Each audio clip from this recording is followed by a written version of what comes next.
It is Friday, October 6th, 2017. It is 8 p.m. Pacific Standard Time, and so you know what time it is. It's time for a little bit of coin metal. And today we are going to have a very special guest. And a lot of you in the Telegram have been practically foaming at the mouth waiting for this one. But we will be having Mr. Verge Dev on the other side of the first dance. I just wanted to open it up like we normally do at first here. You know, I did go ahead and go into Jiu-Jitsu today, so it was Get Your Ass Kicked at Jiu-Jitsu Friday, and I most certainly did. You know, it's one of those things where you start thinking that you're a little bit ahead of where you are, and then you roll with somebody who's way better than you, way younger than you, way faster than you, and they reorient you with reality. That's about the easiest way I can put it. Anyway, so yeah, it was a very productive Get Your Ass Kicked at Jiu-Jitsu Friday. I did get to roll with a very lovely young lady, although that was just technique and stuff. We weren't actually rolling, which is fine, because I probably would have hurt her if I was rolling with her. Anyway, but like I said, it was a reminder of that truism about jiu-jitsu, that no matter how good you are, there's also always somebody who's better than you. Anyway, let's go ahead and throw down a little bit of music, and fuck it, it's time. And so Anthrax, Time, First Dance, here on Coin Metal.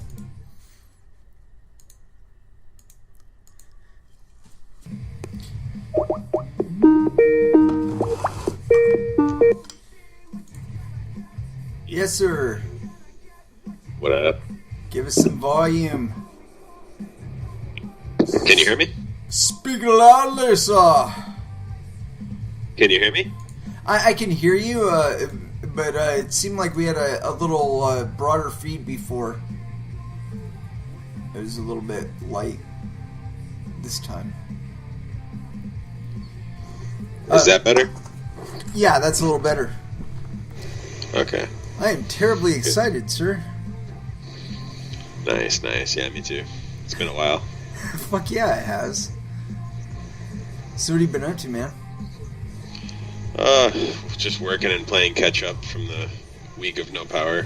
Yeah. Is civilization starting to return there? Yeah, things are looking more normal. You know, there's still massive piles of dead trees and branches in front of everyone's house, at the curb. I guess some people still don't have power too, because I've been seeing a lot of power trucks. Lame. Well, at least you're starting to resume some sort of normalcy. Yeah. Alright. Well, hell. Yeah, it seems like we've shed a little light on Mr. McAfee.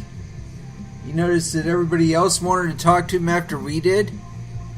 Yeah. I felt bad. He was getting harassed by Verge people. Oh, really? They were just all like, buy Verge. Here's where you can buy Verge. Can I tip you Verge? How much Verge are you going to buy? It's like, oh my God, leave the poor guy alone. Yeah. And that was Prong with Divide and Conquer. It's off their latest album, 0 Days. And so without further ado, as you've all been waiting for, I've got Mr. Verge Dev, Mr. Soonrock here. Hello, sir. Aloha. How's everybody? Well, I'm not feeling too bad today, but it's looking like everybody is very, very happy to see you in the Telegram room. I don't know if you're watching that or not. I am now. And so, I know everybody wants to know about Wraith right off the bat, but I'm more interested in just like your current situation. I mean, can you break it down for our Verge people out there, exactly like what's been going on as far as your living situation there? Oh, everything's daily life is back to normal, essentially, for me anyway. There's definitely still some people that don't have power. But yeah, things are getting back to normal. I mean, it's just, trying to catch up on, having, 7 days with no power or no internet or maybe, I think it was like 8 days actually, or 9 days with no internet. But yeah, it's just playing catch up, because I mean, me, I work really, really long days. I work anywhere from like 10 to like 18 hours in a day. And, I sometimes I pull 24-hour, work shifts and work, so. It's just, to me, missing 7 days of work for me is like probably the average person's like 2 or 3 weeks of work. Well, it's funny because everybody keeps asking about Wraith and stuff, and they're like, "Oh, what's going on with the timeline? And it's like, dude, are you watching his Twitter feed? He's always posting that there's new GitHub updates, there's new commits, there's new. I don't get it. Yeah, but you know how lazy people are. People need to be like spoon fed. Yeah, there is that they do need the link directly led to them, but so now that's why Let Me Google That For You exists. Let me Google that for you. Oh, yeah. And as far as weather goes, we've had some interesting weather out here in the PNW as of late, and you were curious as far as my project. So far, I've had to bring in 2 colas because they had a little teeny tiny spot of mold on them. So it's about that time, and I mean, man, I got some baby fists out there. You're gonna have to start streaming this on video soon.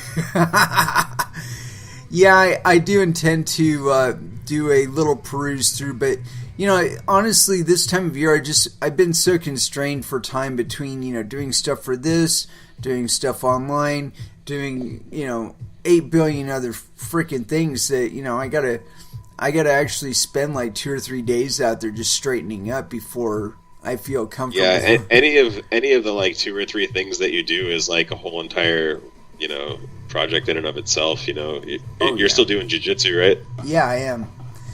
Yeah, so then you got that, you got your babies growing, and you got crypto. Crypto itself is like a double full-time job. Oh, easily. And it's funny because I think the pace really takes people aback at first. It's like they don't really understand there's so much going on, and then when they do finally understand that there's so much going on, it's like at first they fall back and go, oh my god, what the fuck, I wasn't aware of all this shit, and then you fall into a rabbit hole. Yeah, I can imagine, man. Well, it's like everybody in crypto is busy, whether you're just a day trader or whether you're a developer. But I would say that the developers are probably a lot more busy because, it's in the time I've been in crypto, I've just watched blockchain technology explode, and the number of developers is not expanding at the same rate. You know what I mean? So now, why do you think that is? Because a lot of people make the mistake of thinking they can just go into crypto learning how to clone a coin, even if they're not actually a programmer. So, and you really can't. I mean, you can make clones, but you can't really do anything innovative or change anything if you don't know how to code. So, a lot of people I think that enter the space go about it the wrong way. Instead of just learning C++ or learning Python, you kind of faded out there for a moment there. I'm sorry. What was that? I'm saying like a lot of people that come into the environment and want to be a crypto developer, I think they go into it the wrong way. I think that they try to just learn how to clone Bitcoin and change a couple variables. They don't just come in and learn C++ like they should. And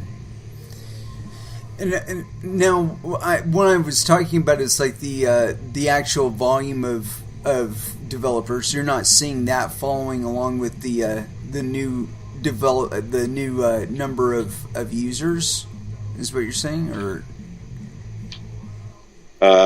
Well, no, I'm saying like there's the rate of developers is not just increasing to the speed that users of blockchain tech are, and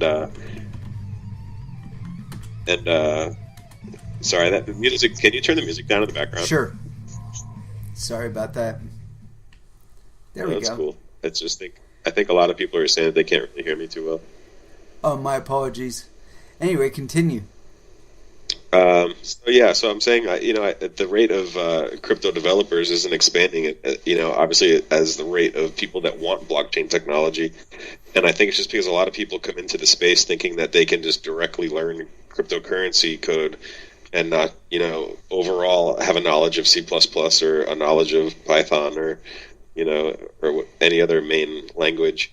Oh, so you're saying that they just jump on crypto as their first project kind of thing. Exactly, yeah. Okay. But that also prevents them from being able to create anything innovative, and outside the box. So a lot of the crypto developers that I met years ago are still, the guys that are doing it now. So yeah, I do notice that the like Bryce Wiener and a few others that were in it back in like 2012, 2013 are still out there rocking it. And but I've noticed what you're talking about as well with the lack of expansion of developers, and I do think that it's because of what you're talking about, where like their first taste is, they copy and paste something and it fails, and then they're like, oh, fuck crypto, I want to go do something else, go back to legacy banking or something like that. I'm wondering what there could be done as far as educating people about that level of participation in crypto. I mean, like making that like some sort of focus. But I mean, at this point, it seems that we're still going through a massive transition from fiat currencies to a new paradigm, or at least away from the U.S. dollar as far as the economic. Well, I would agree, especially because now we're seeing a lot more activity from the IRS and the SEC. So I mean, that alone proves your statement. Yeah.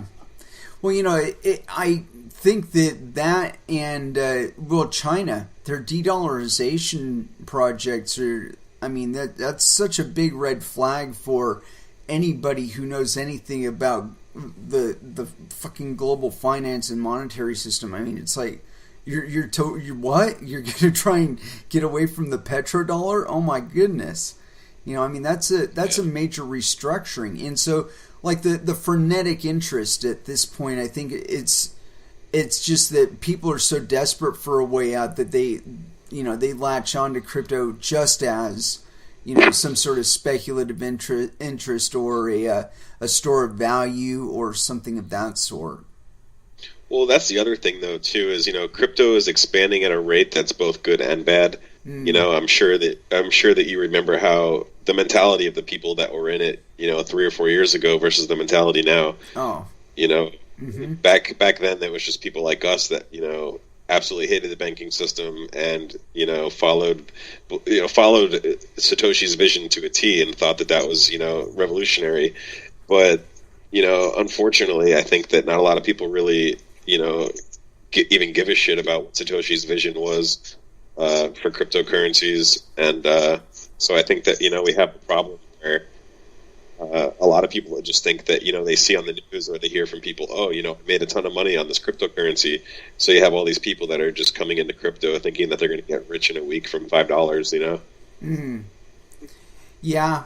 And I can absolutely see that. And I think there's a multitude of factors that actually cause that, lack of actual opportunity to make that in the in legitimate markets and whatnot, or at least a perception of that. I think that a lot of the media that we see today kind of dissuades people from thinking about themselves as contributors to their environment. Yeah. Well, I mean, and it's it's hard for people to really contribute now to the big coins. Like, you can mine Bitcoin, but you're nobody on Bitcoin's blockchain. Yeah. Even same thing with Ethereum. You're a guy earning a penny a day. If you're lucky. But I mean, was that some people? Go ahead. Sorry. Well, it's really tough for people to get involved in a lot of the main cryptocurrencies. Because they say, people think that people used to use the expression all the time. You can mine with any computer, and you can't now. You can't mine Bitcoin or Litecoin or Ethereum with just a regular computer. Right. You need a rack of GPUs at least to make it worthwhile. Yeah, exactly. But you know what? I have to ask though, because it seems to me that like when I first ran into you, that the mentality was, "Hey, Satoshi did it and it's working, but I think I can do it better, and so this is what I have to offer."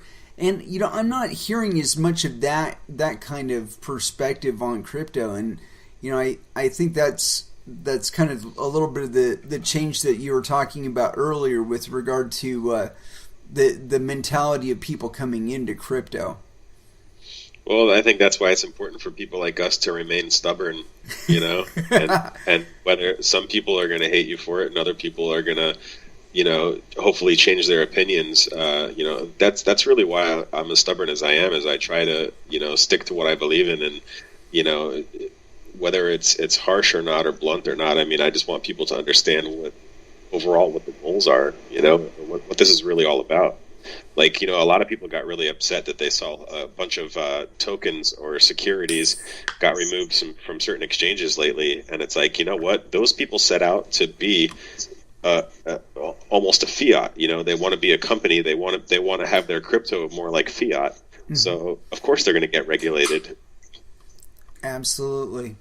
Yeah, I couldn't agree more. And especially when they're starting to actually encroach on those legacy marketeers, when those guys are looking around for money to support some sort of IPO that they're getting first dibs on, and they're hearing the people that they normally get money saying, "Oh, hey, instead of going with you this time around, I'm going to dump some money in this ICO project." Right.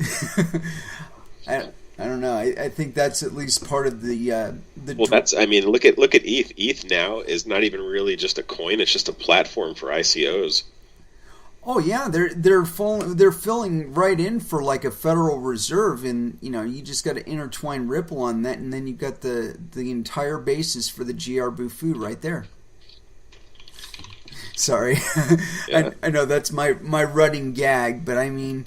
I do foresee a time when there is going to be people transacting coins that aren't really worth a shit, and thinking. Well, see, that's why I try to differentiate when people start, talking about Verge and how it needs to be a company and all this stuff, and I try to say, Verge isn't necessarily a fiat at all. It can be used as a currency, but really what it is it's open source software.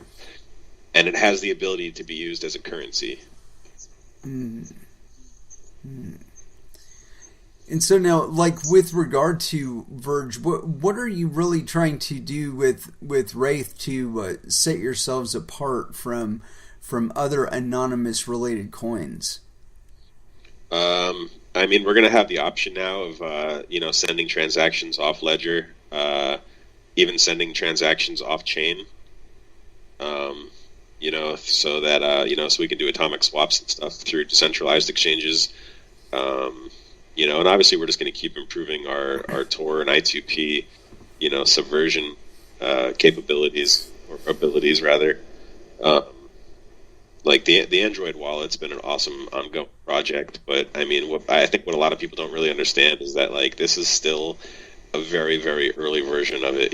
I plan on adding a lot more features into it and stuff. And so far it's working great. Mm-hmm. But, people are, it's funny because people are always saying like, what are you working on? What are you working on? I don't see any updates on the commit, or any. Well, first of all, there's always a commit within 12 hours the most. Oh, yeah. But what a lot of people don't notice is that like, they have auto updates on their Google Play store, so they don't realize that they've had like 5 updates to the Android wallet already, in the last 2 months that it came out. Right. Yeah, I So can. it's like, people are like, "What are you doing? What are you doing?" And I'm like, "Well, like the Discord transfer bot that I put up or the Telegram transfer bot, that's not on GitHub either. Like that's something that you have to be on those platforms to see." So, Now, but I how mean, many other our coins are GitHub even is doing actually that? really active. I'm What's sorry. that? Well, how many other coins are even doing that, or have coin transfer through Telegram and other platforms like that? I honestly don't know, man. I wish I could tell you that I have the luxury of checking out what other coins are doing, but I really don't. Oh no, I meant like do you know if any of them are? But apparently not. I No, mean, I really don't know. I mean, I wouldn't be surprised if Dogecoin was because, I mean, you know how the community is. yeah, they are thick. Um, Yeah. but I haven't seen that as really a priority on a lot of other coins. Now, apparently, it is happening with other coins, though, because back when China first had the hammer down on their exchanges, the OTC exchange via Telegram and Discord and other platforms just went through the roof because they were doing it through, I guess it was Weibo or something like that, and the chat service provider decided to start giving the chat records to the PBOC and the government, and so Wow, that's yeah. fucked. Yeah, and so they just abandoned it and they came over to Telegram. So, like I said, apparently there is other coins or other projects that are doing coin transfer via Telegram, because that was one of the avenues that I'd read that they were coming to or using to do trades. Yeah. Yeah, it's kind of fun for people to be able to do it off platforms. I mean, I see in the chat sometimes that people are like, "Hey, DM me, like I'll send you some Bitcoin for some Verge," and I mean, I don't care. That's their own business. Yeah, well, I mean, isn't it impressive that we can do it like that, though? Uh, I mean, yeah, I'm not going to boast because I mean, I'm the one that made it, but yeah, I think it's awesome. I mean, I just like it. See, the thing is, no platform will ever be the platform, so I just think it's really important to get Verge on all of them. Mm-hmm. So Nice. yeah, that's why we can send coins over Telegram or Discord or IRC or send them over Twitter. Soon we'll have Slack. Soon we'll have our Reddit back up. We have transfer over Steam. So it's Nice. just, to me, it's important that we have all the options covered. So now, do you have anything like other than Wraith, of course? Like, where do you see yourself going with Verge, from here? I mean, what do you got next on Well, the horizon? You think? although I don't really pay a lot of attention to other coins and what they're doing, I do stay in the privacy loop, in the network security loop. So, obviously the plan from the start has always been to keep evolving according to what, the newest standards are and, IP obfuscation or network security. So that's just the kind of stuff that, I see us evolving in that manner, constantly. That's something that'll never change in the overall vision of the coin. Um, So, are you still there? Oh, yeah. okay, yeah, it just got super quiet. No, I'm just like absorbed here. I'm waiting for you to drop the bomb. It's hard to say where we'll be. I mean, I think I'd like to just. I like what we've been doing. I like our current model. We started at the bottom and we've just kept climbing and climbing and growing organically. And we made it to be pretty large, and now we have a big marketing team, which is amazing. I mean, you know how it was before. I never did Oh marketing. yeah. I was like, we have no marketing. I don't advertise. I know nothing about marketing. I just create software, and if you like it, you can get involved. If not, you don't have to. But it just got to the point where we started getting so many millions of dollars a day in volume and so many new investors showing up that it was like, all right, I guess we have to make a marketing team at this point because I can't deal with all these people myself. It got to the point where I was having like hundreds of messages on every platform of people just being like, so what's next? What are you working on right now? And it was like, if I actually tried to respond to these people, that alone would take my entire day. Oh, I can only imagine, man. I mean, I really try and tax your time as little as possible because I mean, I'd love to just rap with you all day, and I know you wouldn't mind it, but it's like, I know you've got like 8 billion other irons in the fire. Well, you generally take priority. You know what I mean? There's certain people that'll always have priority and always be able to get to me, but other times it's like, man, I just like, at least you can see previews of messages now before you open them. It's like, I see some that are like, what is price in 2 months? I'm like, okay, I'm not going to read that one. When moon. Yeah, when moon, when Lambo. Like, I don't know, man, go get a Lambo, invest wisely. Yep. Well, now, with regard to the roadmap ahead for Verge, I hadn't mentioned it, but you'd talked about I2P. Now, have you been seeing any real use of Verge over I2P? What do you mean? Well, like, what type of utilization do you see it does it use I2P for? Well, it's kind of like the Tor network. It's an IP obfuscation network using tunnels. The cool thing about I2P is that it's kind of like Tor on steroids. It takes everything a little bit further. The only disadvantage it has is that the network's not quite as large as Tor's, but I think that can change. The tunnel changing is much faster on I2P. So there's a lot of really cool things about I2P that kind of have advantages over Tor at the same time that maybe disadvantage the size of the network. Yeah, you're kind of glitching there, but you were saying the disadvantage is the size of the network, meaning the number of the nodes relaying it, or yeah, that's its only disadvantage. It has a lot of other advantages over Tor, like it changes tunnels faster. Like I think I2P changes tunnels 3 times every 14 seconds. Oh wow. So yeah, it's fast. That's the Tor is like fast. Tor changes relays like every 5 or 10 minutes instead of it's not even in seconds. Huh. Well, that kind of leaves you open to some tracking, doesn't it? Not really. No. I would have a hard time believing that Tor can be de-anonymized right now. I wouldn't believe it. I'd have to see some evidence. Yeah, there's always people saying like, "Oh, it was funded by the military." Yeah, that was so long ago, and it went open source since then. So I don't know what your point is. Yeah, and one thing I caught on that is that it's not like there's some secret backdoor in the Tor source code that like nobody knows. I mean, everybody in the world can go look at the Tor source code. Yeah, well, one thing I did notice about all of the articles that I did read about it, none of the information that they alluded to having could not have been acquired via social engineering and hacking an end user via like their email or some shit. Or just that like a site wasn't configured really well, like there was a port open on that computer that shouldn't have been, or something like that, or the computer, a certain directory had, the permissions set wrong. I mean, it's always a user error from what I've seen. Yeah. Well, like I said, it wasn't the information that I was seeing on the articles and the kind of information that they were alluding to having. It didn't indicate to me that they'd found the fucking master key to Tor, that they press a button and they've got your butthole. You know what I mean? So yeah, I don't know.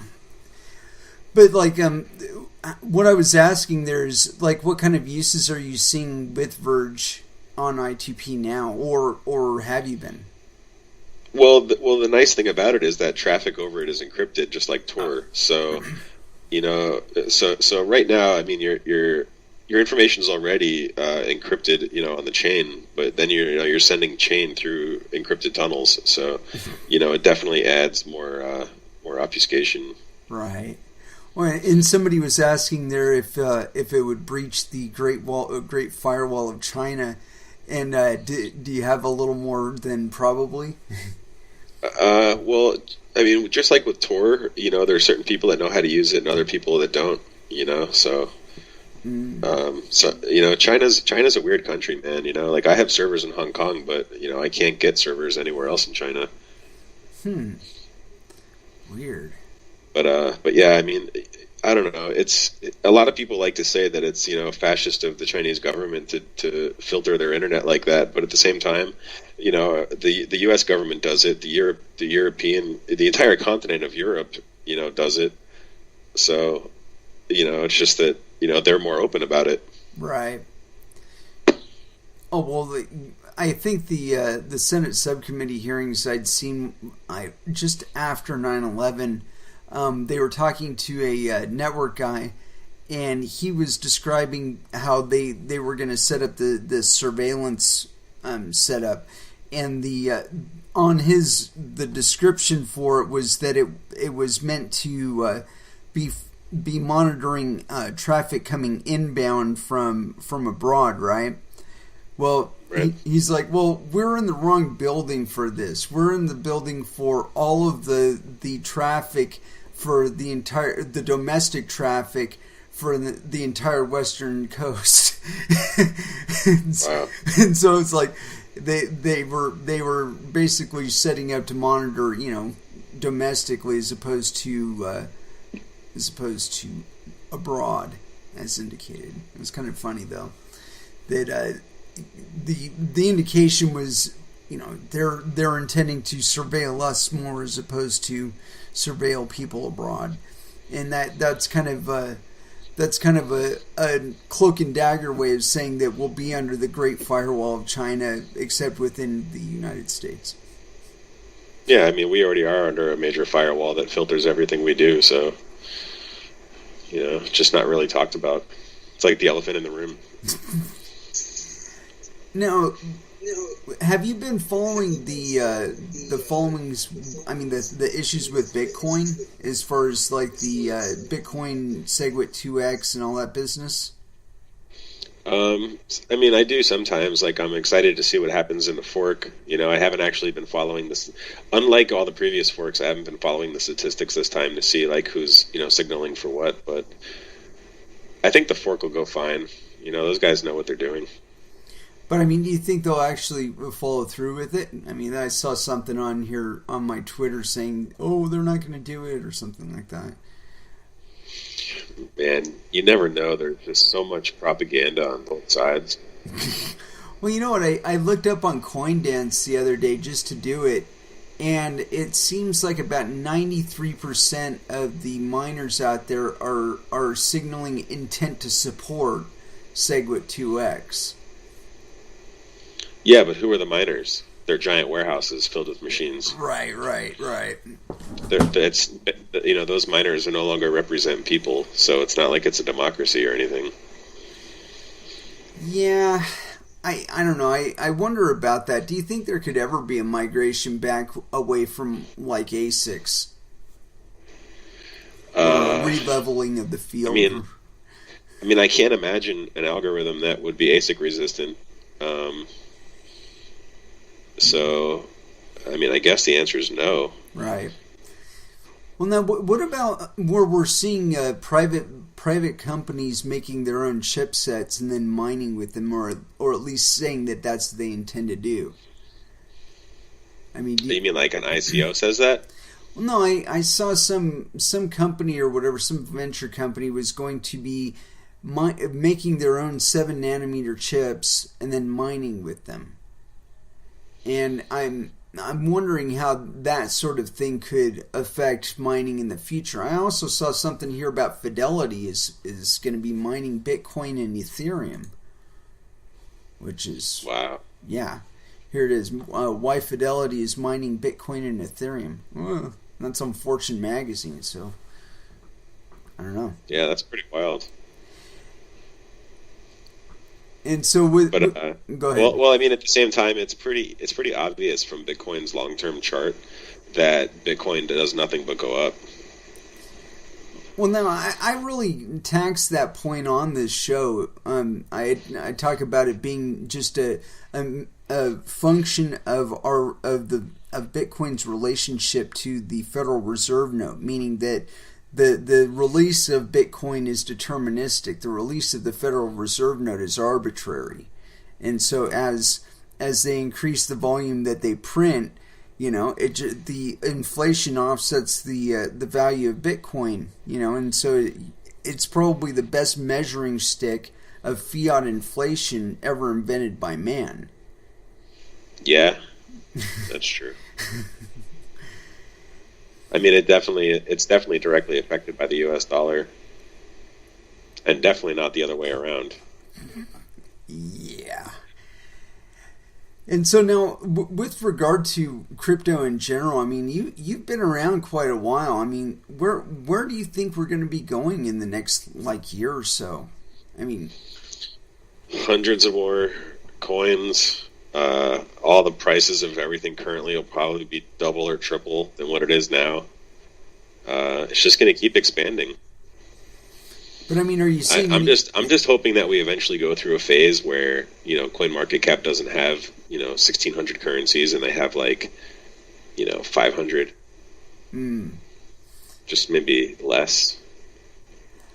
Well, I don't know that we're actually through the dilution period yet. There's only $245 quadrillion worth of debt to hide somewhere. Wow. Yeah, I mean, I think that's the total amassed debt of all the nations combined. It's like $245 quadrillion. I mean, like I said, I think that some legacy marketeers and financiers, I think they look at cryptocurrencies as a potential place to offload some of their bad debt, Yeah. Certainly possible. I mean, I'm sure that there's more than one politician with, millions of dollars worth of crypto. In multiple countries. Mm-hmm. Mm-hmm. Oh, I have absolutely zero doubt of that. I wouldn't doubt that every state senator and congressperson in California is up to their nads in freaking cryptocurrencies. or at least their financial advisors are. Indeed. Or their lawyers. And so now, with regard to regulation, I mean, what part do you think that might play with regard to driving interest to currencies like Verge? Well, because I think we're going to see more and more regulation. A lot of them are going to be classified as. See, the thing is, right now, 50% of the blockchains that are probably being built right now that haven't even launched yet are going to end up being labeled as securities. And why is that? Well, because they're modeling themselves after fiat. They're establishing themselves as a corporation, and they're trying to interact with banks and credit cards and all these federally regulated means of moving money around. Okay. It's almost like the crypto, half of crypto is moving backwards and trying to be more integrated into banks versus steering away from it and becoming its own organism. Well, I think with regard to differentiating cryptocurrencies from securities is with regard to securities in themselves. I think Ethereum and platforms like Ethereum are probably the defining factor of whether or not a cryptocurrency is a security. If it's backed on a sum of Ethereum, I would consider it to be a security because it's not a coin unto itself. It doesn't have its own blockchain. It doesn't have its own token. Right. A platform that acts a lot like a bank. Right. Yeah, and that's what I'm saying. Is with regard to that, I would say, the ICOs that are backed by Ethereum or another platform-based coin like that, I would say those are securities. I mean, if I were to be working for the SEC and waving the magic wand and shit, I mean, that would be the defining factor for me. But if it was a cryptocurrency, regardless of whether or not it was actually run by a corporation per se, but I mean, if it's something where it's an open blockchain, it's a native blockchain, it's a native token, it has its own issuance schedule, so on and so forth, then I would consider it its own coin. But I don't know. That's just me. Well, I think the coins that are ran by companies are all going to be heavily regulated soon, and I mean, I don't blame them at all. If you're in the U.S. and you have a U.S. based LLC and it's for your coin, you're probably going to get regulated, and you should be. Oh yeah, I agree with that. And now, have you been seeing any developments that worry you within cryptocurrencies? Kind of what we were just talking about. Oh, just the migration to banks. Yeah, the migration towards fiat, and because all that does is crypto. A lot of crypto seems like it's trying to justify or like legitimize fiat. Mm. Like all these people. Like, how many tweets I get? Probably at least one a day that somebody's like, "Hey, have you ever thought of partnering with a bank?" I'm like, "Fuck you! Why?" No, I've definitely not thought about that. Obviously, you have. Go do it. Yeah, I have that same argument with people when I'm talking with them about segregated witness lightning networks. I don't know. To me, that's the fiatization of Bitcoin right there, where you're taking the and centralization. And well, what are your thoughts on segregated witness and lightning networks? Well, segregated witness isn't really centralization, but Lightning Network is, it seems. I mean, I guess we have to just kind of watch it over time, but it seems... I'm like you. I wish that Bitcoin would have done an on-chain solution. Bitcoin Core, that is. Mm-hmm. So, I don't know. I just kind of... I used to be a big Bitcoin holder. Now I probably don't have anywhere near as many as I used to hold on to.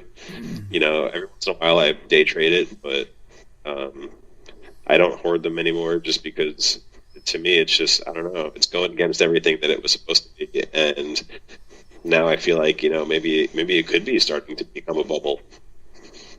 If it's just Wall Street guys playing it now and banks playing it now, and politicians playing it now, then it's pretty much a bubble.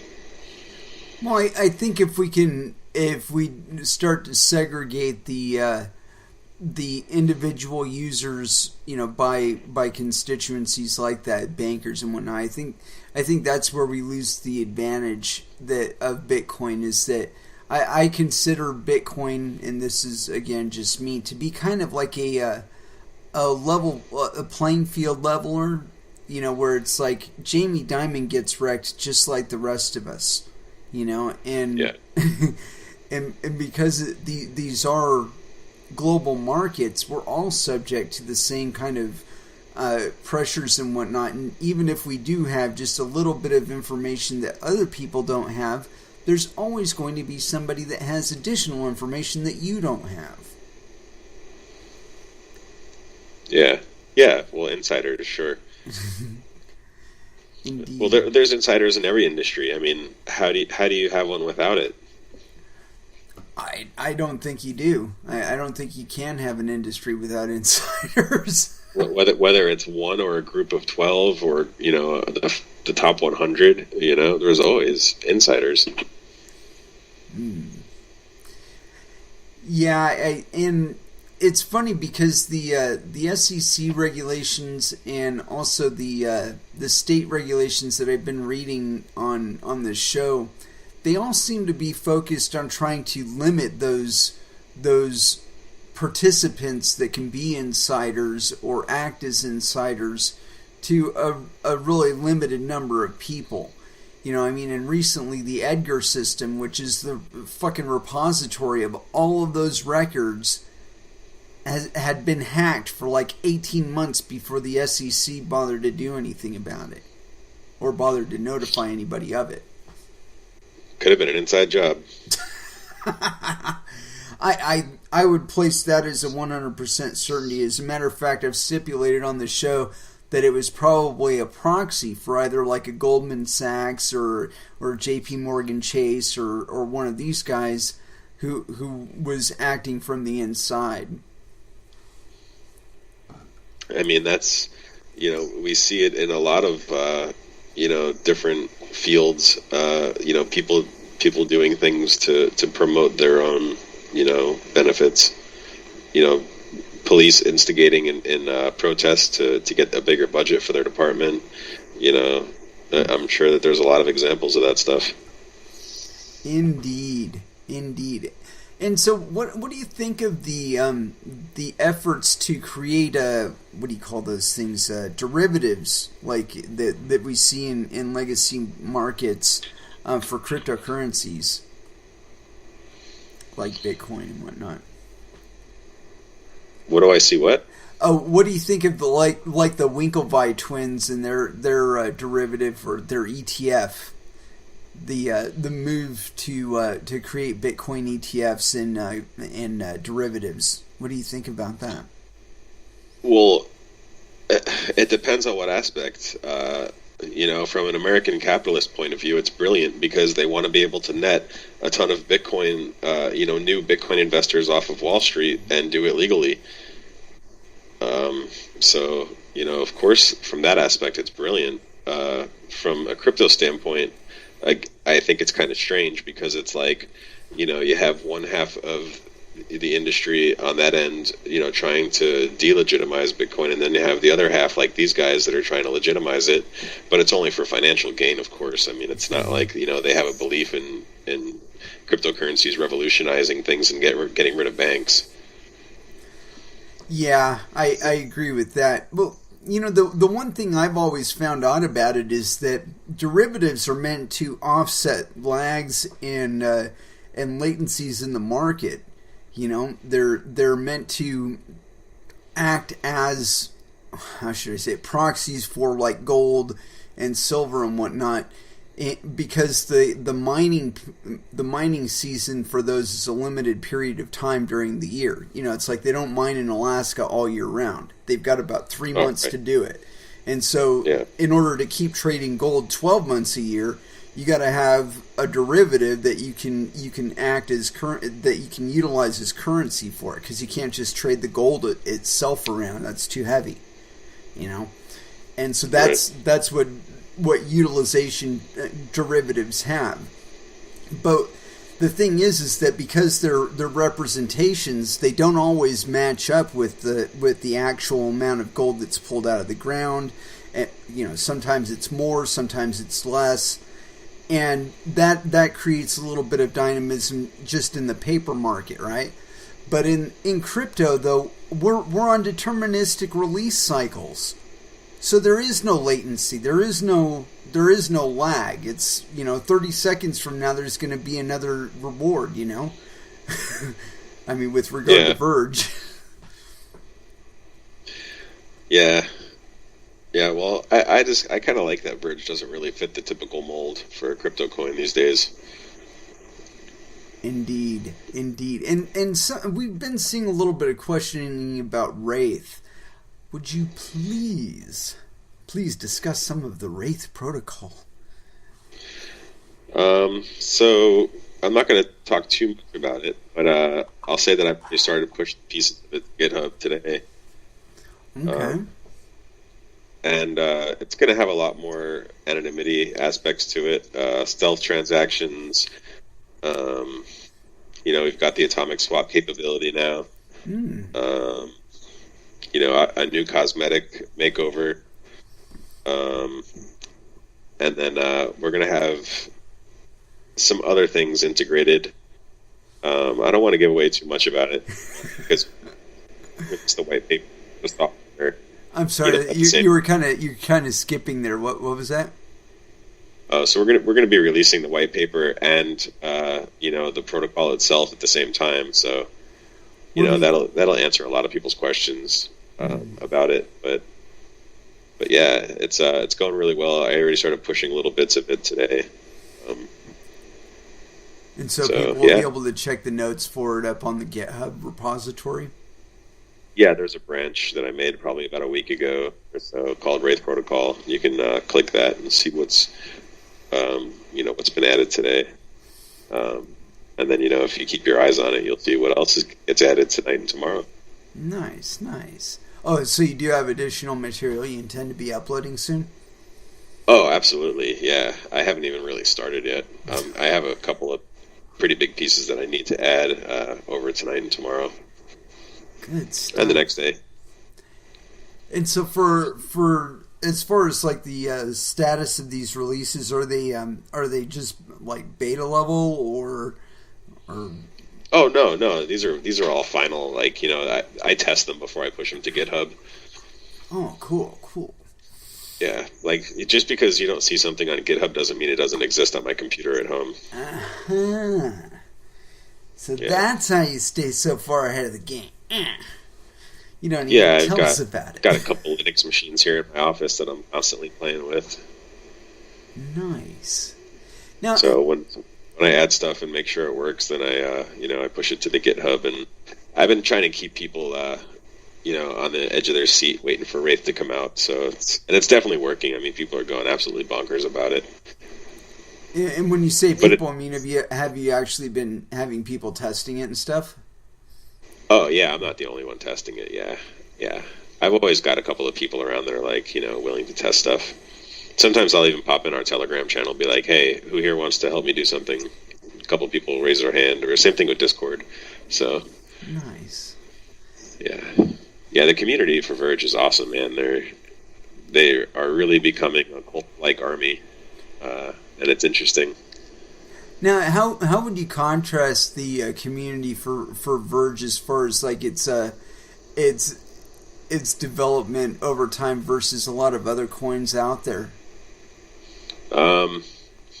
I see that we have a lot of like tech-minded people in our community.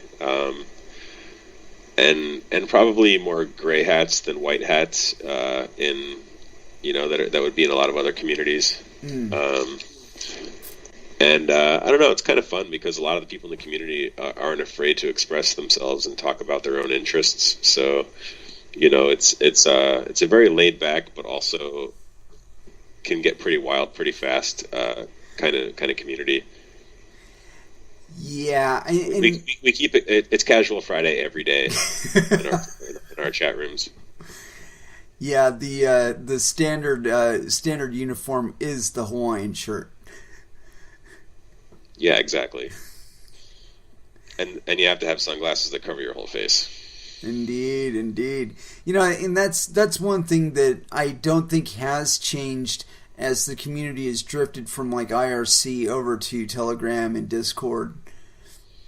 That there's always been that kind of upfront, kind of in your faceness about Verge users.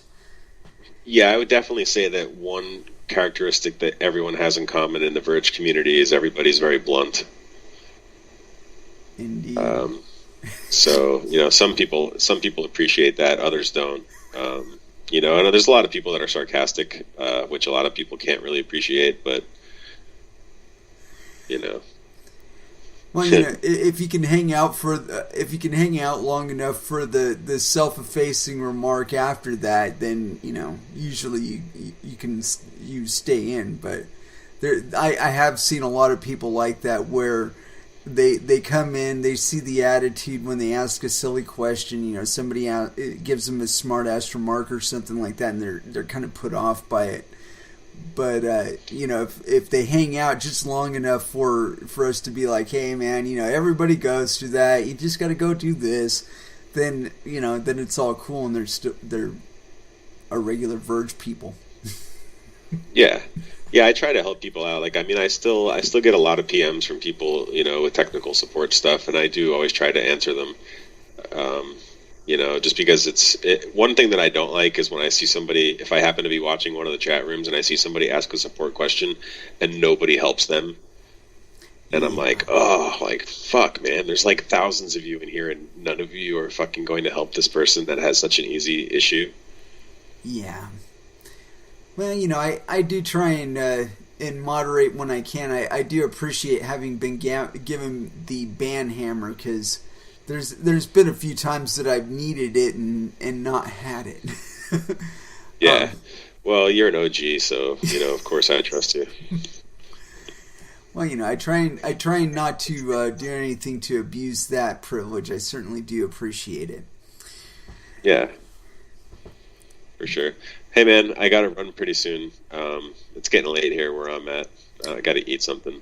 Actually, I was getting ready to go ahead and ditch it out to a music break, because we have had you on here for quite a bit today, and we do appreciate having you on, though, because it's been a while, man.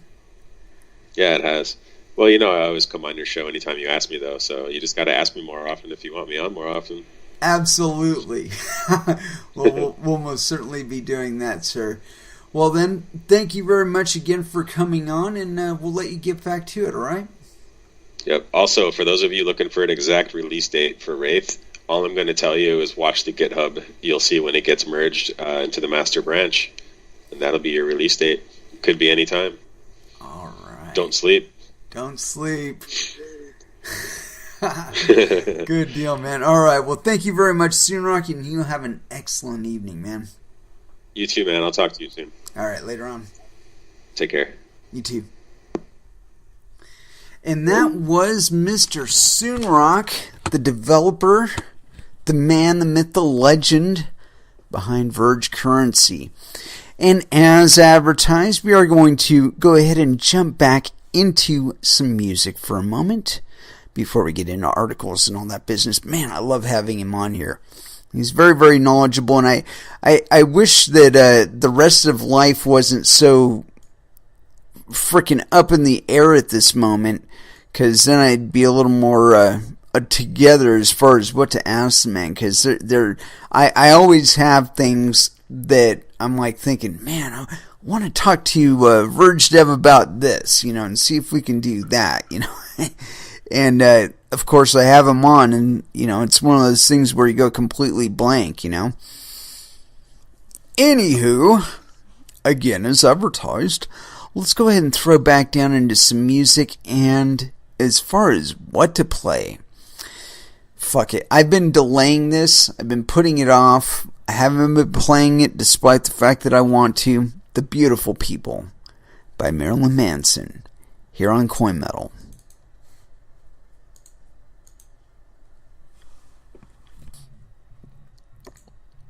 And that was Grease Paint and Monkey Brains by White Zombie. And we are still recovering from having had Mr. Verge Dev on. It's always really nice to talk to him because he's such a laid-back guy.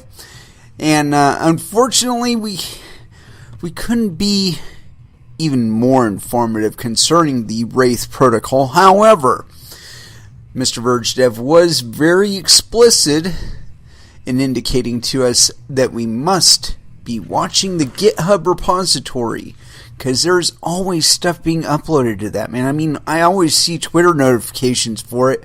I don't know why everybody else isn't, because, like I said, I always get notifications. So it's like, I'm always amazed that he is as active as he is, that we have as active a development team as we do. And I think the the primary notices you'll get from at Vergecurrency on Twitter. If you're following Vergecurrency there, and at Vergecurrency, you will be seeing those notifications on your Twitter feed. Anyway, I hadn't had a whole lot to talk about today because, I've been getting a little bit of shit on Twitter about my lack of preparedness, and I do feel bad about that. I wish I had a little bit more probing specifics to ask the man. Unfortunately, I've been, it's a very busy time of year for me and my other pursuits, as you might imagine, having seen Der Greenhouse on my YouTube channel. It is much bigger this year, and it is much more work this year. I mean, I've got two of them that are like completely leaned over, like the Leaning Tower of Pisa, and I gotta get them back upright and doing their thing right. But I mean, it's just been a complete madhouse, from doing that, from doing the show, and so, it's hard enough just keeping up with that. But I did feel that there was a necessity to hear from Verge Dev, because, it had been a long time, and I do intend to make an effort for there not to be such a long duration between times when he's actually on the show, because I feel like there's a great need, at least in the Telegram, to hear his voice and hear the man talk about exactly what he's working on with regard to the coin and, where he intends to take it. But, it's like, I know better than to ask him certain questions, and I feel like it can be kind of detrimental to the audience at large because they haven't necessarily been involved in crypto as long as he and I have, and so there are certain things that I just don't even bother asking him about the coin because I know he doesn't know, and he can't give me a definitive answer. Like, what price do you see Vergecurrency being at in a month? No, but fuck, I don't know. It could be 600 satoshis. It could be 60 satoshis. We don't know these things. We can pretend we know these things, but we don't know.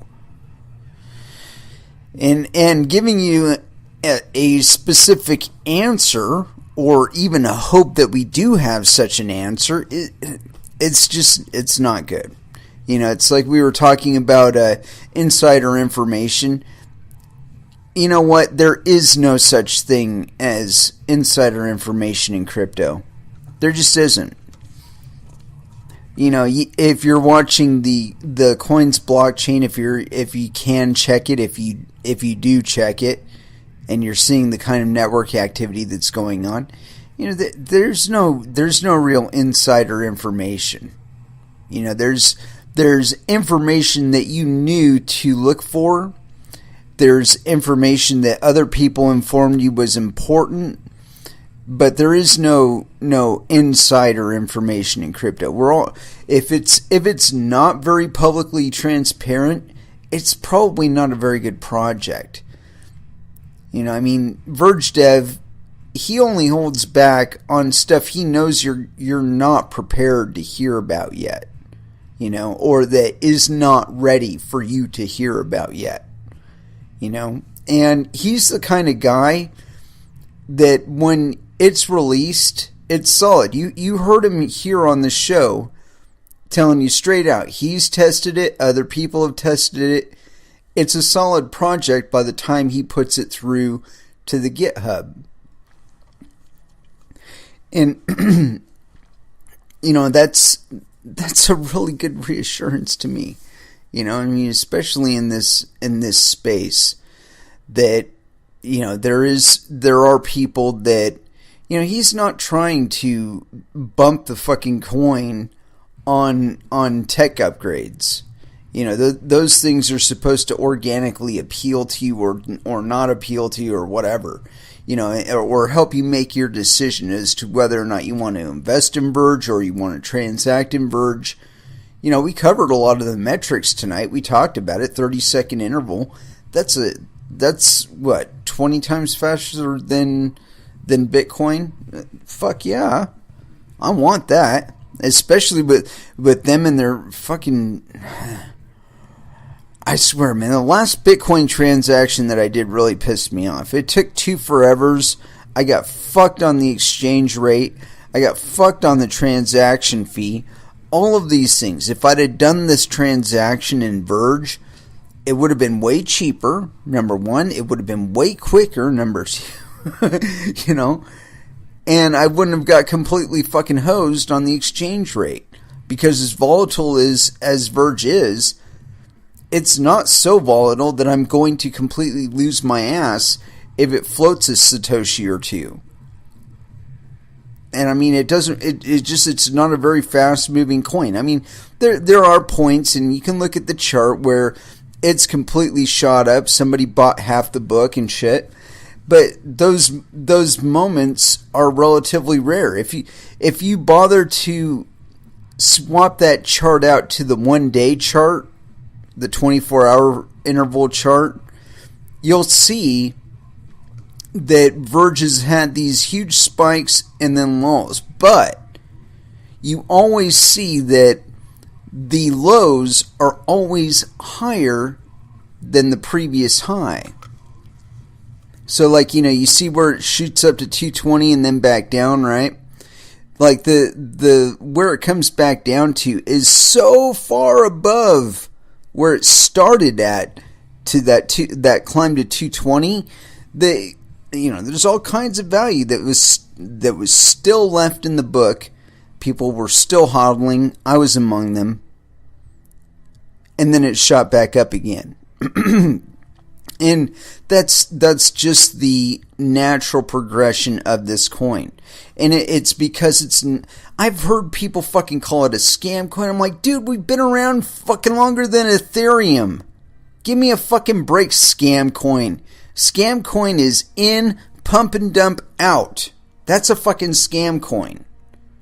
Or we're pegged to the $20 bill. That's a fucking scam coin. Vergecurrency. We've been around for fucking ever. Bumping around in the background. Once we get listed, we don't get delisted. It's not one of those things that people look at as like, oh, those guys like to rip people off. No. It's not happening, man. It's probably one of the most organic growth curves I've seen in crypto. Sure, there are some spikes in volatility, and like I said, if you do swap it out to that 24-hour interval chart, you'll see it. But you'll also see it is on an uptrend. And that's just as important. Anywho, we do talk about articles on this, and I did allude to this one as we were talking to Mr. Verge Dev. And this is on Fortune.com here. Why Fidelity is mining Bitcoin and Ethereum. Why indeed? This was written by Jeff John Roberts. So we'll just say Jeff Roberts, because we don't do that second name shit here. So Jeff Roberts, written October 6th, 2017. So it's a freshie. Let's continue. Fidelity CEO Abby Johnson surprised a tech conference this spring by revealing the brokerage giant didn't just study cryptocurrency, it was also mining the digital assets and making money while doing so. It turns out Fidelity has been at this for 3 years, using its own computers to harvest the digital currencies Bitcoin and Ethereum, which today trade for around $4,300 and $300 respectively. Hadley Stern of Fidelity Labs tells Fortune that the U.S.-based mining operation is very modest. However, the undisclosed profits, CEO Johnson reportedly told the conference, the mining is, quote, is actually making a lot of money, surprise, surprise, surprise, are mostly the result of cryptocurrencies. Dramatic rise. I'm sorry, I read this sentence completely wrong. I'm going to start over. Hadley Stern of Fidelity Labs tells Fortune that the U.S.-based mining operation is modest. However, and the undisclosed profits, the CEO Johnson reportedly told the conference the mining is actually making a lot of money, are mostly the result of cryptocurrency's dramatic rise in value. Bitcoin traded as low as $200 in early 2015, while the newer Ethereum was just $3 at the start of this year. These profits are nice, of course, but for Fidelity, they are not the point. Stern says the real promise of the mining is to learn about the burgeoning cryptocurrency market. Quote, think of it as an experiment. The real reason we began mining, and still do, is to learn how the network works, how consensus works, how difficulty levels work, says Stern, referring to aspects of the mining process which involves a network of computers competing to solve complex math problems. Stearns adds that Fidelity's mining project is not sophisticated compared to professional operations, which involve companies, most of them in China, connecting giant rooms of specialized computers to cheap sources of electricity. But, he says, Fidelity continues to learn valuable lessons, including about recent campaigns by miners to create so-called forks in blockchains, which serve as an immutable record of all cryptocurrency transactions. The most famous fork occurred this summer when some miners created a rival to Bitcoin called Bitcoin Cash. The lessons Fidelity is learning could give it a valuable advantage at a time when other big financial institutions are dipping their toes into the world of cryptocurrencies, which are together worth well over $100 billion today. Last month, JP Morgan In the last month, JP Morgan has begun handling customer orders for Bitcoin-related financial instruments, while Goldman Sachs has stoked rumors it might open a trading desk dedicated to digital currencies. Fidelity's mining operations aren't the only way the company is gaining insights into cryptocurrency. This summer, the brokerage entered an arrangement with Coinbase, a popular San Francisco-based exchange, to let customers view the value of their digital currency alongside stocks and other assets on their Fidelity homepage. The Coinbase tie-up is a convenience for customers, but it also lets Fidelity gain insight into how investors are interested into how many what? Dude, you need to rewrite this fucking article. Listen to this. Gain insight into how investors, that doesn't, it should be into how many and how investors are invested in cryptocurrencies, or I don't know. Continuing on. Meanwhile, Fidelity has also included Bitcoin in a program that helps individuals donate specialized assets, such as fine art, to charity. Stern says the company often conducts interviews with customers who donate Bitcoin, in part to learn about their interest in the cryptocurrency. Quote, "It's another way to assess market demand, get our hands a bit dirty with the technology, and learn what's going on," says Stern. Huh. Interesting. Well, it's certainly a healthy perspective on cryptocurrencies that we're seeing from one of the legacy groups, Fidelity. And I like their approach. Like I said, it's certainly a better approach than like Jamie Dimon just talking about it openly and saying that it's a fraud and all that. I don't know. Like I said, I think this is certainly healthy. As far as how it'll play out in the long term, I gotta tell you, these guys are probably the closest right now to my perspective of proper participation in cryptocurrencies. Where they're saying, okay, we don't know jack shit about this stuff, but rather than poking our finger at it and talking shit, we're going to dedicate this room of servers to mining cryptocurrency. We're going to monitor it over time. We'll upgrade it reasonably, but it's not a massive priority. What our biggest concern is, what is our yield and how do our miners actually function on the network? How does the whole operation work? Now, see, these guys, in the future, I could see them releasing a cryptocurrency that is by them, that is open source, that is open to public development, that has a GitHub repository where improvement proposals can be posted and possibly even utilized, a credit system for the people that actually contribute like that, and public mining along with a immutable blockchain, a dedicated cryptocurrency, and a blockchain explorer.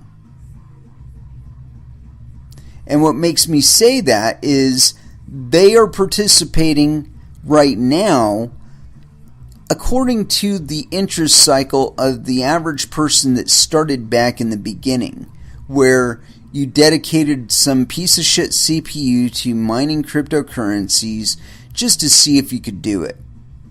And then when you saw that it was actually profitable, you dedicated some additional, more sophisticated hardware to it. And then you started trading it. You know, as you amassed enough to actually bother trading, you start trading it. And you start seeing how those markets work. And then before you know it, if you have the capability and the interest in doing so and an idea that is unique enough, you start trying to create your own cryptocurrency. You hash out a Genesis block and you start mining the fucking thing. That's where I see these guys going. And again, if everything is as advertised in this article, I think given the perspective displayed in it by Fidelity's CEO, I think they're probably the closest to come into that evolution. And I'm telling you right now, I'm not concerned about people like Fidelity, like Goldman Sachs, like IBM, any of these guys getting into the cryptocurrency market. And I'll tell you why. Because we operate on what you actually perform. You know, meaning if nobody's mining your coin and nobody's trading your coin, then your coin isn't going to be on any exchanges. If nobody's interested in your coin, it's not going to be on an exchange. And when these markets will be including, you know, Goldman Sachs coin or JP Morgan coin or JPMC coin or whatever, alongside Dogecoin, and one of them is really open and associated with developers that actually have experience in this space, versus fraudsters who have been caught and fined over the last decade more than the entire cash value of the market cap of crypto today. Who are you going to choose? I put more trust in Dogecoin than JPMC coin, but that's just me. You know, I mean, because Doge, despite the fact that it's capless, they actually have a block explorer. I can mine it. If I want to develop something for it, I probably can contribute to it. I won't be able to do any of these things with JPMC coin. I know that, you know that. Possibly Fidelity coin. You know, I mean, like I said, I think this organic, get your fucking hands dirty in it approach is going to put them that much closer down that old rabbit hole. And before you know it, they're going to have a Verge Dev of their own, cranking out an anonymous cryptocurrency, and they're going to be competing with us. Of course, they won't have Verge Dev unless they pay him a shit ton of money. And we'll still have him. And of course, because of that, we'll probably remain competitive with them no matter what they do. Anywho, let's go ahead and drop back down into some music. I know the last music break was a little bit long, but you know what? We spent an entire hour talking to Verge Dev, so, you know, usually we do a music break like every half hour or so. But anyway, I'm thinking Prong, and I'm feeling The Banishment coming on here on Coin Metal.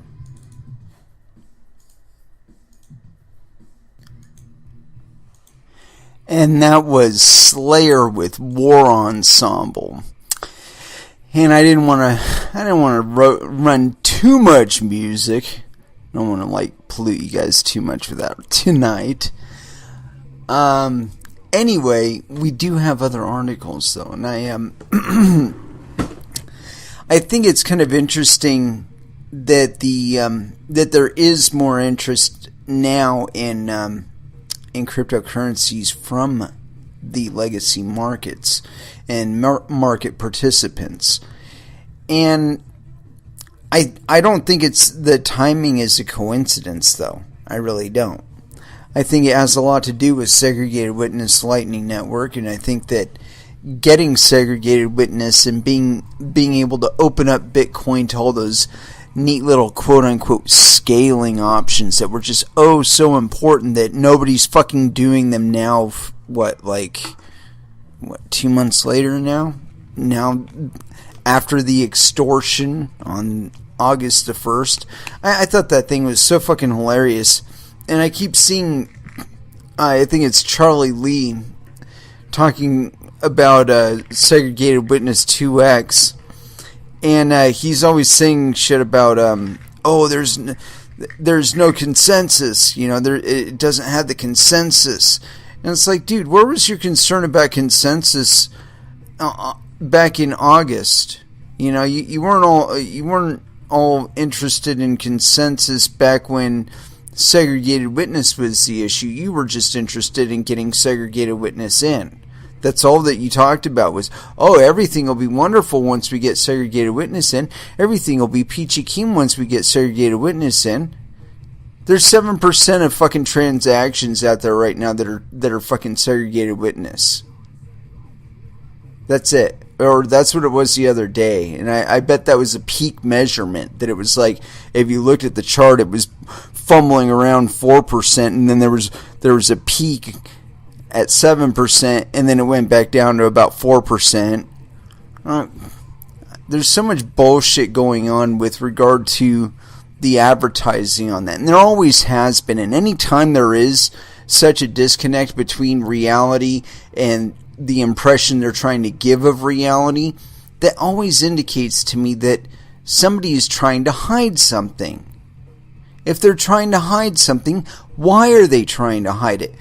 I'm not so much concerned as what they're hiding, but I want to know why they're trying to hide it. Is it to fail to communicate to the rest of the network out there some projected path that you have in mind that they might not necessarily like? I think that's pretty likely, you know? I mean, given the trajectory we've seen of every other major development in technology that could have liberated human beings from the telegram on up, we see these being used as simply other ways to confine us. You know, now they're trying to push us towards driverless cars. Fuck you. You know what? I'll go to a scrapyard. I'll go get parts. I will build from scratch a 1980s automobile and make it run more efficient than any of your other shit that you got running out there that's controlled by a computer, and I will drive it just fine. As far as I'm concerned, self-driving cars are self-crashing cars. And that's what I've got to say about that. Anyway, we've got an article here on CNBC, and it's kind of indicative of that legacy migration that we've been seeing and I've been talking about here. And here it is. Fundstrat launches 5 indexes to track Bitcoin and other digital currency. Fundstrat co-founder Thomas Lee rolls out 5 indexes for tracking digital... I'm not going to read the bullet points. Fuck that shit. Scroll. This is written by Evelyn Cheng, no penis, approximately 3 hours ago and updated 4 hours ago. How do you do that? Oh, I'm sorry. Published 9 hours ago, updated 4 hours ago. I'm fucking blind, man. Continuing. A prominent Wall Street strategist who predicted Bitcoin could more than quadruple in value in 5 years has created 5 indexes to track digital currencies. Fundstrat Global Advisors Thomas Lee said in a report Friday that the crypto FX indexes are for institutional investors, quote, to better understand the evolution and behavior of cryptocurrencies. In July, Lee, former chief equity strategist at JP Morgan Chase, boldly predicted Bitcoin could be worth more than $20,000 by 2022. On Friday, it hit a high for the day of $4,417.45. He was the first major Wall Street strategist to formally present his views on Bitcoin and remains the only one. Percentage of total cryptocurrency market capitalization by digital currency, and it shows a whole bunch of other shit on here, and unfortunately doesn't actually show Verge. Fuckers. Fundstrat's indexes track a total of 630 digital currencies divided into 5 groups by market capitalization and trading volume. Investors can then analyze the relative performance of different digital currencies within the indexes, similar to how the advance/decline line of the number of S&P 500 stocks rising versus falling on a given day can indicate the health of the market. The advanced decline line for digital currencies peaking in June, Fundstrat technical strategist Rob Schumer, or Slumer? Yeah, Slumer, said, I don't know how to pronounce UY, Slumer, said, quote, it gives a sense that something's happening in the cryptocurrency move, that you don't have the same speculative move as you had in the first quarter, second quarter. The Schlumer told CNBC in a phone interview. Dude, that fucking name is messing with me. The 5 indexes Fundstrat has created are FS Crypto 10, tracks the 10 largest and most liquid digital currencies, including Bitcoin, Ethereum, Ripple, Litecoin, Dash, IOTA, and Monero, which they shouldn't count, but oh well. 2. FS Crypto 40 tracks the top 11 to 50 digital currencies by market value and liquidity, including NEM, BitConnect, and Lisk. FS Crypto 250 tracks the top 51 to 300 cryptocurrencies by market value and liquidity, including Bitcoin Dark, Singular DBT or DTV, and Firstcoin. 4. FS Crypto 300 tracks the 300 largest digital currencies by market value and liquidity. And number 5, FS Crypto Aggregate tracks the performance of 630 digital currencies.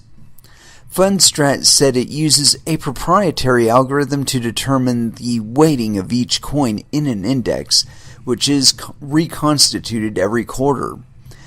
The indexes are intended for research right now rather than supporting any investment products, Slimer told CNBC. Some digital currency enthusiasts have already created their own indexes. In July, tech entrepreneur Roger Bryan launched the Digital Currency Index, which tracks 30 significant digital currencies. William Moigayar? Wow. A venture capitalist who organized the Token Summit in New York this May, announced Thursday he is launching the William Moigayar High Growth Crypto Assets Index, tracking a basket of 15 digital currencies. The development of the digital currency indexes also reflects the growth of the market to a size that may be increasingly attractive to institutional investors.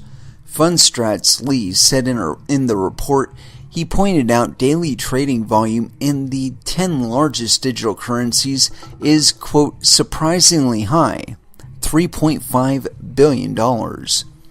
In his Friday analysis, Lee also noted that even a 2% allocation to digital currencies would have added about 2.29% to total return for a traditional portfolio with 60% allocation to stocks and 40% to bonds. That would have to be 38%. Duh. Digital currencies like Bitcoin have soared to record highs this year amid increased interest, particularly from institutional investors. Bitcoin is up more than 4 times in value for the year, according to CoinDesk. Ethereum traded mildly higher on Friday, near $302, up more than 3,000% for the year. To be sure, digital currencies tend to be highly volatile, and the majority have tiny market capitalizations. Only 11 cryptocurrencies have a market capitalization above $1 billion, according to CoinMarketCap. About 345 digital currencies have a market value between $1 million and $100 million. The largest digital currency by market cap, Bitcoin, has a market value of $72 billion, slightly less than that of Adobe. The Fundstrat report also included technical analysis of some of the largest digital currencies by market cap. For Bitcoin, Sloimer doesn't expect its price to break above $4,800 to $5,000 before the end of this year. Ethereum also appears to be struggling for further gains, but the price should not fall below $206 or $195. Dude, make up your fucking mind, Sloimer said. So there you go. These guys are actually making predictions about cryptocurrencies that are probably pretty incorrect. As in incorrect, not correct. Completely fucking off. You know, the fact that these guys are as interested as they are, I mean, they're bothering to develop their own indexes, and the idea that they're not going to be using these indexes to be tracking which coins they should be investing in, it's fucking bullshit. Complete and utter bullshit. They're going to be using these as investment guides, plain and simple, on the same markets and exchanges that you and I trade on. And that's both good and bad. But I don't know. I think all of this was actually expected. You know, when I look at the longer term for cryptocurrencies, I don't really discern between these people and you. You know, you and your trades have as much effect on the market as these guys. You know, sure, they can move bigger volumes at one time, but not much more than you and a group of friends could move. I mean, they indicate how shallow these market pools really are. And that's including volumes that are actually not being traded at any one time. People that are just hodling, you know? And so, again, the price isn't really manipulated so much by those people as much as the people actually trading it. And again, it doesn't really matter how much they're hodling. It matters how much they're moving. And if you're moving more than they are, you're probably going to make more money than they are. Anyway, let's go ahead and throw back down into some music. I've got another one on this very subject that we're probably going to end up closing out on, but I do want to do one more little music break. And what to play? You know, we haven't played any Slipknot tonight. There's something fundamentally wrong with that. I think I need to resolve that issue. And so, which one to play, though? I mean, there's kind of, a lot of it is abysmal stuff. But, fuck it. Heretic Anthem, maybe. I don't know, that I love Slipknot, and so it's always kind of difficult for me to decide exactly which of their songs to play. Duality, here on Coin Metal.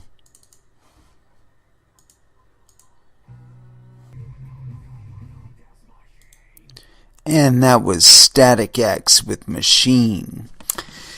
And so, as promised, I've got one more article up my sleeve.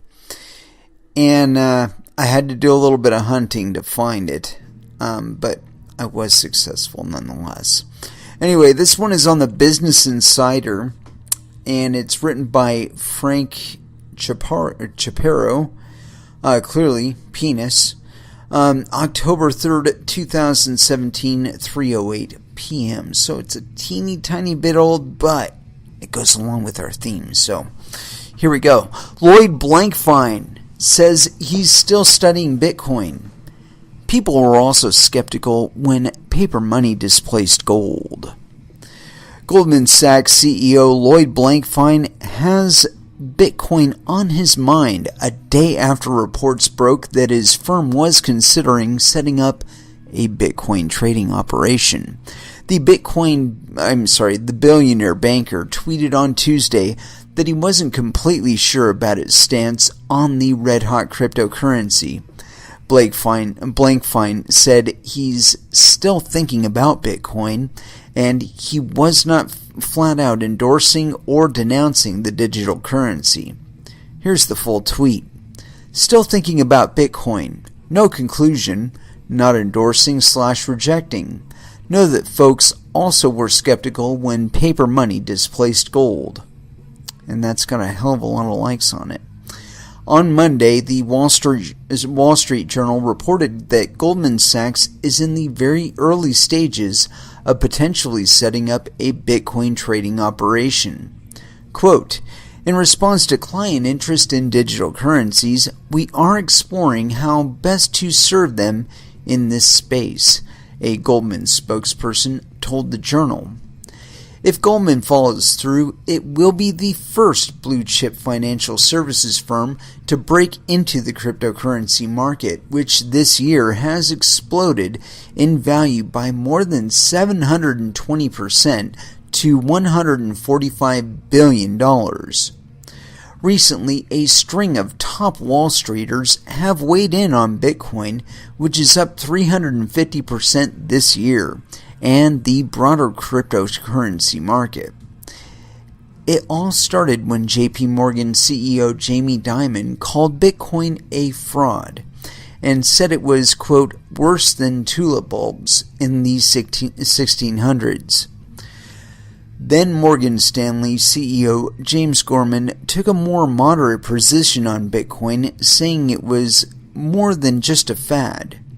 In a recent interview with Bloomberg News, Larry Fink, the head of BlackRock, the world's largest investor with $5.7 trillion under management, said he thinks the explosive growth of Bitcoin points to nefarious behavior. Quote, it just identifies how much money laundering there is being done in the world, Fink said. How much people are trying to move currencies from one place to another. Yeah, from their pockets into our pockets. That's the migration. They're migrating monetary value out of your markets and into their pockets. That's what they're doing, dude. It just looks like a bubble because the assets that you hold are being denominated in fiat currencies, which are being hyperinflated in volume by the banks that issue them.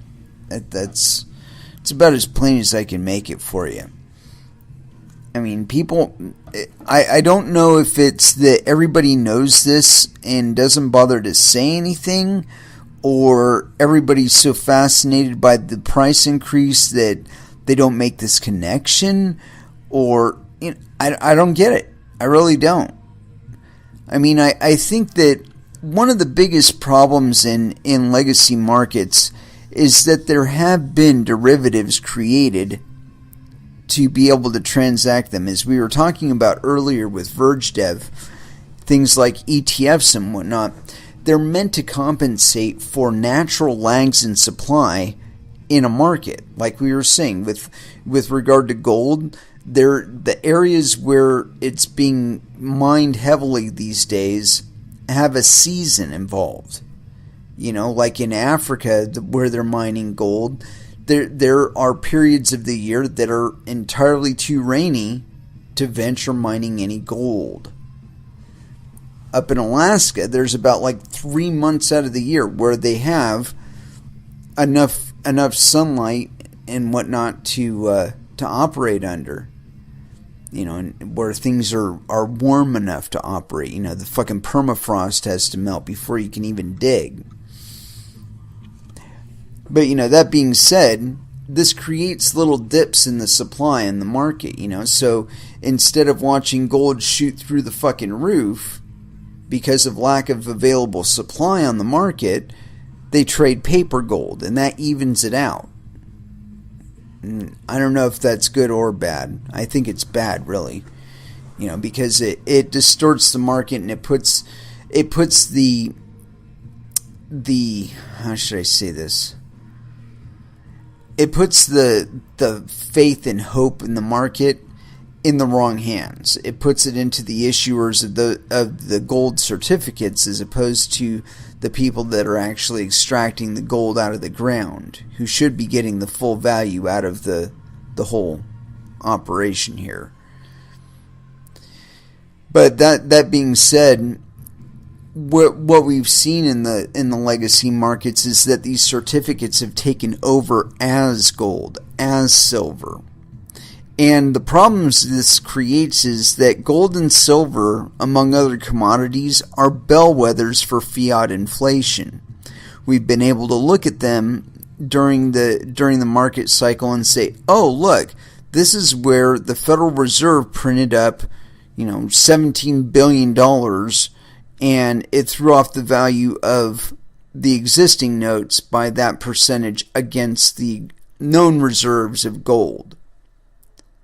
Okay, that's how it operated before, and there was still enough layers of obfuscation in between there that it could be gamed, and that's why we end up with bank runs and so on and so forth, which is why they closed the gold window and a whole bunch of other shit. Anyway, cryptocurrencies get around all this shit because it's a whole different custodial model. It's in your pocket.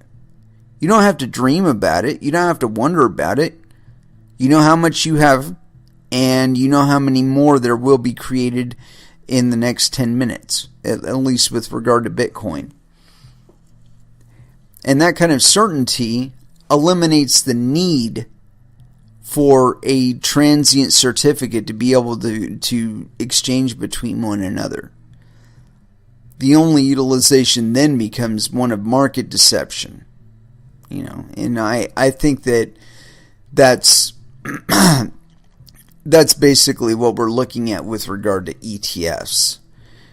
I don't see them being successful over the long term, only because most of us don't really have access to those markets. It's like Goldman Sachs is whacking out for everybody talking about they're going to make a cryptocurrency exchange. Big fucking deal.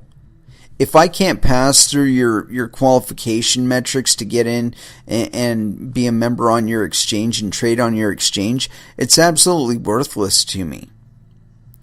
And if I look at the level of friction that you're trying to impose on me in order to be on your exchange, and I compare it to other exchanges, and I find that it's much easier to be able to move all the volume that I want on other exchanges than it is on your exchange, then I don't give a fuck that you've got the FDIC stamp of approval. I don't give a fuck that the SEC likes you. I'm going to trade on the other exchanges because it's worth it to me to save the additional money and save the additional hassle of dealing with you, because I can guarantee your fees are going to be more than I'm willing to tolerate.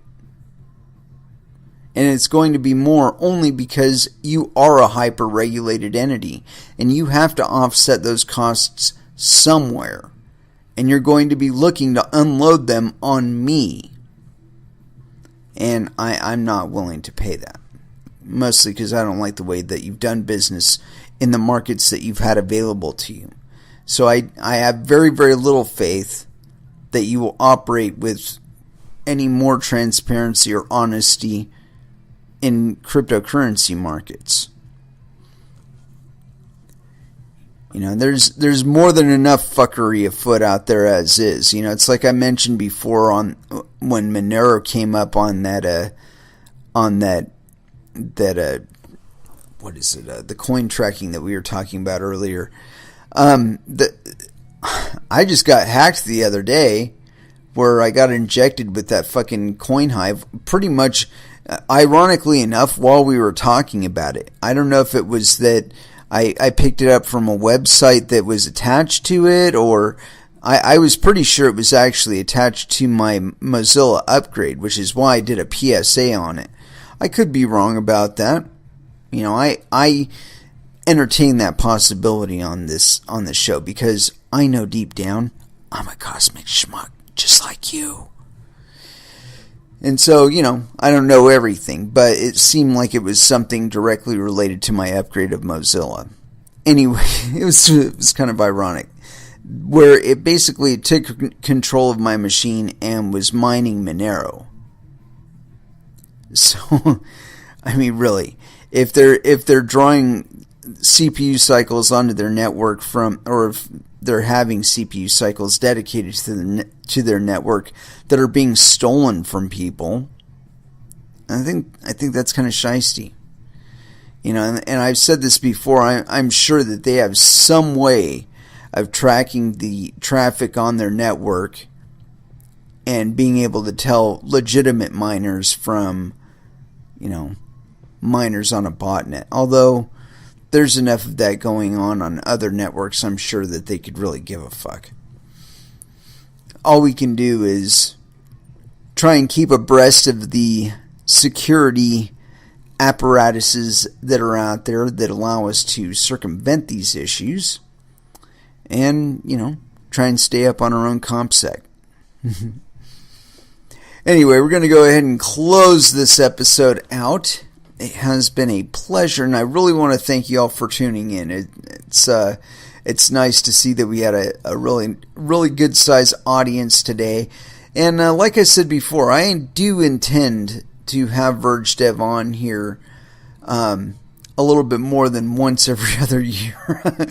I think we had him on a couple months ago or something like that, but it was too long ago. You know, I do the show 3 days a week. We can probably try and get him in like once a month or once every other month or something like that. But anyway, we will be back again on Monday at 8 p.m. Pacific Standard Time. And so until then, I want you all to really, over this weekend, man, I want y'all to trade safe, because there's a lot of potential to be wrecked out there. I want you to be doing your homework, because even I make mistakes while trading. Actually, that's the vast majority of my trading is just making mistakes, but we won't go there. And I want you to watch out for your own bunghole, because, you know, I'm sorry, man, as prolific and as everywhere as I am online, I can't do it for you. And so again, we're going to go ahead and close it out. And with regard to a last dance, I'm having a little bit of trouble determining exactly which one to play. But I happen to have Rammstein in front of me, and I love Du Hast. So let's go ahead and throw that down. Last dance, Du Hast. Thank you again for listening, and you all have an excellent weekend.